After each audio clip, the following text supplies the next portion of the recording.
चलिए बात अब हवाई सेवाओं के संचालन की। जी हां, देश में आज से हवाई सेवाओं का संचालन फिर से शुरू हो गया। जयपुर एयरपोर्ट से स्पाइस जेट की फ्लाइट को सुबह 5:45 पर गुजरात के सूरत के लिए उड़ान भरनी थी, लेकिन वो निरस्त हो गई। हालांकि कई राज्य अभी विमान सेवा को लेकर नियम तय करने की प्रक्रिया में हैं। उत्तर प्रदेश सरकार ने विमान से आए यात्रियों के लिए 14 दिन होम क्वारंटाइन रखे जाने के निर्देश दिए हैं।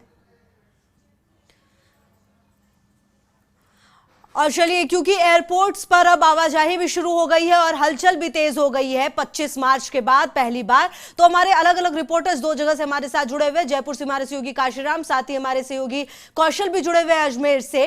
तो सबसे पहले आप ही का रुख करना चाहूंगी काशीराम। लगभग 2 महीने का वक्त बीत गया है, हलचल नजर आई है, क्या कुछ फर्क नजर आ रहा है आपको एयरपोर्ट पर पहले के समय में और अब में?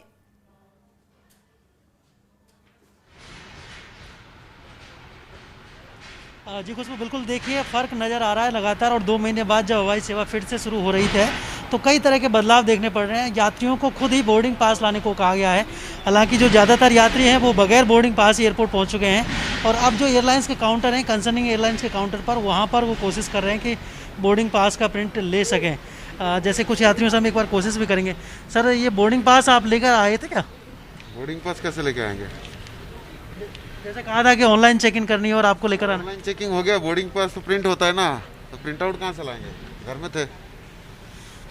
ये बोर्डिंग पास प्रिंट नहीं कर पाए, आप करके लाए थे? जी सर, मैं बोर्डिंग पास करके लाया। और एयरलाइन वालों से किस तरह की मदद आप ले रहे हैं? मैं अपना वो जो मेडिकल जो टेस्ट होता है ना, उसकी जानकारी मिले। आपका बोर्डिंग पास है ना? एयरलाइन के जो कर्मचारी हैं वो यहाँ पर काफ़ी मदद कर रहे हैं जो यात्री हैं उनकी। हालांकि यात्रियों में एक थोड़ा सा ये भी रहता है कि बहुत समय पहले पहुँच जाएं ताकि कहीं कोई इनकी फ़्लाइट छूट ना जाए। और वैसी संख्या में जो यात्री हैं वो काफ़ी पहुँचे हुए हैं और फिलहाल वेट कर रहे हैं एयरपोर्ट के बाहर कि वो जब भी उनकी फ़्लाइट आएगी तब उसमें सवार हो सकें। जैसे कि आज आपकी फ़्लाइट है भैया, कितने बजे की फ़्लाइट आपकी? 12:45 यानी अभी 4:45 घंटे का समय है अभी आपके पास। इतनी जल्दी क्यों आ गए? वो 4 घंटे पहले आने का बोला था ना, तो वो मेडिकल वेडिकल जांच वाँच करना। या नियमों की भी थोड़ी सी जानकारी कम दी गई एयरलाइन द्वारा। 2 घंटे पहले बुलाया गया था, लेकिन बहुत से सारे यात्री 4 घंटे पहले एयरपोर्ट पहुंच चुके हैं। आप कहाँ जाने वाले भैया? वही बेंगलोर ही सर। इंडिगो की फ़्लाइट है आपकी? इंडिगो की। तो देखिए, ये यात्री जो हैं ये भी करीब 4 घंटे से ज़्यादा समय पहले ही पहुंच चुके हैं एयरपोर्ट पर। और अब जो यहाँ पर किस तरह की व्यवस्था है वो हम एक बार हमारे दर्शकों के लिए। जो डिपार्चर गेट है जहाँ यात्रियों को एंट्री करनी है वो यहाँ पर बनाया गया है। गेट संख्या जो 2 है, जिससे कि यात्री अंदर जाएंगे उसके लिए पहले यहाँ पर कतार लगा यात्रियों।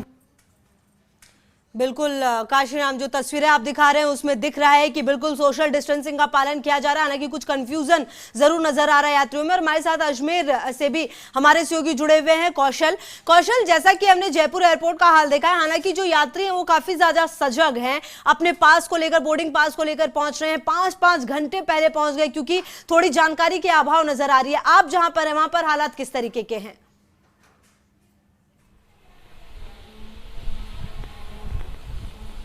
देखिए खुशबू, जहाँ तक हम बात करें तो ये जो हवाई यात्री करने वाले लोग हैं, हवाई यात्रा करने वाले लोग हैं, उनके लिए रात भरी खबर है कि आज से जो देश की आंतरिक उड़ानें हैं वो शुरू हो गई। इस समय मौजूद है अजमेर के किशनगढ़ का जो एयरपोर्ट है। यहाँ पे आप देख पा रहे हैं कि यहाँ पर भी जो फ्लाइट थी सुबह 8:50 पर हैदराबाद की, वो कैंसिल हो गई क्योंकि आंध्र सरकार और राजस्थान सरकार के बीच कहीं ना कोई समन्वय नहीं बन पाया या कुछ वजह हो सकती हैं। लेकिन इसके बाद एक जो फ़्लाइट है वो अहमदाबाद की है और उसके बाद में दिल्ली की भी यहाँ पे फ़्लाइट है। लेकिन उन फ्लाइट्स में लगभग अभी माने तो 6 से 8 घंटे का समय है, इसलिए यहाँ पर पैसेंजर नहीं दिखाई दे रहे हैं। लेकिन एयरपोर्ट पर जो साफ़ सफाई है, सैनिटाइजरिंग है, या जो अन्य जो कोविड-19 को लेते हुए जो गवर्नमेंट की एडवाइजरी है उसके अनुरूप कार्य किया जा रहा है। इस समय हमारे साथ मौजूद है यहाँ की जो हमारी स्थानीय संवाददाता हैं, वो भी, हम इनसे भी बात करेंगे और पूछेंगे कि क्या कुछ जानकारी है यहाँ से है।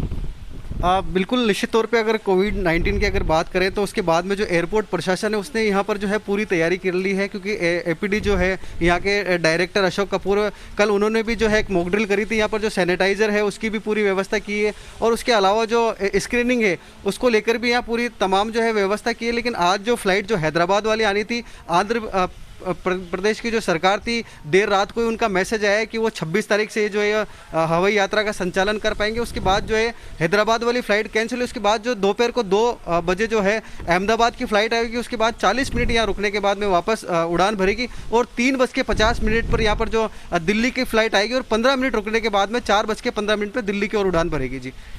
तो देखिए किस तरह से यहाँ पर जो व्यवस्थाएं की गई हैं वो हमारी जानकारी में आई हैं, क्योंकि यहाँ पर फिलहाल जो एयरपोर्ट अथॉरिटी के जो अधिकारी हैं वो फिलहाल हैं नहीं, और जैसे ही फ्लाइट्स आएंगे उनके आने के बाद ये जो ऑपरेशन है और वो तस्वीरें आप दिखा पाएंगे और वहां पे भी समझ आएगा कि किस तरह की व्यवस्था है। काशीराम, एक सवाल मेरा ये था, जैसे कि हम खबर भी अपने दर्शकों को दिखा रहे हैं, कई सारी फ्लाइट्स जो है वो रद्द हुई हैं जिसकी जानकारी अब मिल पा रही है।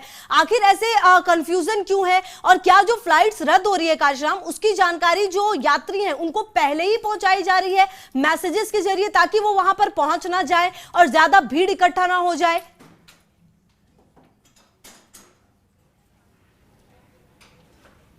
जी खुशबू, देखिए पहला दिन है तो थोड़ी सी समस्या होती है पहले दिन किसी चीज़ को शुरू करने में, क्योंकि नई व्यवस्था है उनको लागू करना होता है। तो पहले दिन की जो सुबह की फ़्लाइट थी वो रद्द हुई हैं। स्पाइसजेट की जो सूरत की फ़्लाइट थी एजीज 2763 जो कि सुबह 5:45 पर जानी थी वो रद्द हुई है, और इसके अलावा जालंधर की जो फ़्लाइट थी एजी 2750 जो कि सुबह 7:20 पर जानी थी वो भी रद्द हुई है। लेकिन यात्रियों को इस बारे में मैसेज कर दिया गया था, जैसा कि एयरलाइन कर्मचारियों का कहना है।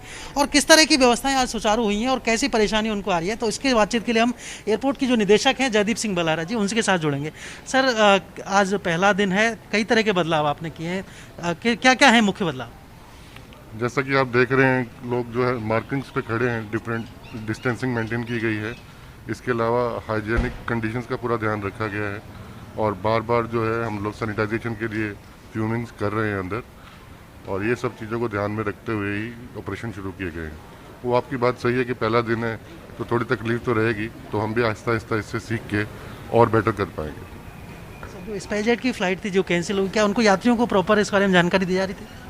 हाँ, एयरलाइन द्वारा बताया गया कि प्रॉपर मैसेजेस की दिए गए हैं। अब कब से सर आप सोचते हैं कि एकदम हम बहुत अच्छे तरीके से फ़्लाइट्स को सुचारू कर पाएंगे? बस आज से शुरू हो गया, धीरे धीरे ये रोज़ इम्प्रूवमेंट होता जाएगा और फ्लाइट्स की संख्या भी बढ़ती जाएगी। महाराष्ट्र के साथ जैसा चल रहा था कि फ़्लाइट संचालित करने में थोड़ी दिक्कत आएगी, वहाँ कोई परेशानी लग रही है? अभी तो वहाँ भी कुछ फ्लाइटें शुरू हो गई हैं और उन्होंने भी वही बोला है कि धीरे धीरे हम लोग फ्लाइट्स बढ़ाएंगे। चलिए, तो जैसे जैसे वक्त गुजरेगा वैसे वैसे स्थितियां और अच्छी होंगी। पहला दिन है जब 25 मार्च के बाद इस तरह से एयरपोर्ट्स पर फ्लाइट का संचालन हो रहा है। शुक्रिया आप दोनों का इन तमाम जानकारी